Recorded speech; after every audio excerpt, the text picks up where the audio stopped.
বাংলাদেশি নাকি? আপনি এত রাত্রে এনে বসে রয়েছেন?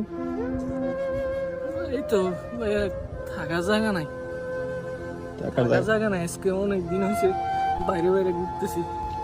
আমি আজকে 3 মাস হয়েছে সৌদি আরবে আসছি।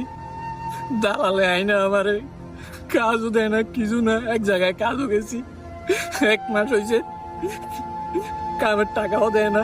এখন একজনের রুমে থাকতাম, খাইতাম, বার করে দিছে ভাইয়া। এতদিন আমি রিয়াতে ছিলাম, এখন চলে আসছি এখানে। আগামা টাকাম আছে নাকি? আকামা দেয় নাই, দালালে বলছে 3 মাস পরে আকামা দিব। 3 মাস পার হয়ে গেছে, এখনো আকামা দিছে না। তো খাওয়া দাওয়া করছেন রাত্রে?